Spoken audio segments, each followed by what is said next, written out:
Pokémon Sun and Moon are a darkly amusing reflection of society, as they're the only recent installments that don't prey on a near-universal social anxiety, but a deeply intimate one about the horrors of home life and abusive parenting.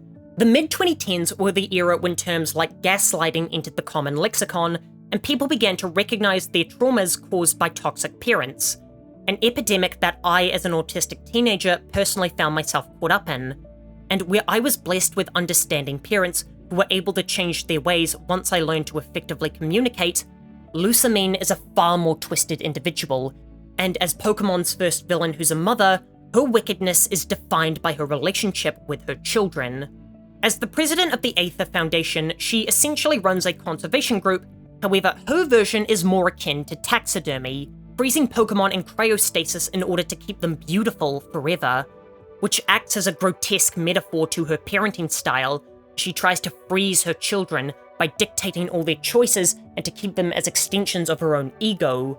And when they try to assert their autonomy by running away or changing their appearance, she sees that as a betrayal of their beauty.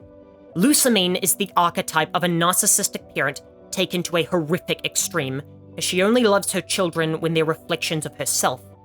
The theme of Sun and Moon's story is generational trauma, as Lusamine's madness is implied to be triggered by the loss of her husband, leading her to grasp for control in a chaotic world.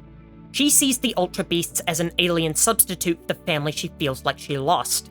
Nihiligo's Pokédex entry in Moon reads, quote, "It's unclear whether or not this Pokemon is sentient, but sometimes it can be observed behaving like a young girl."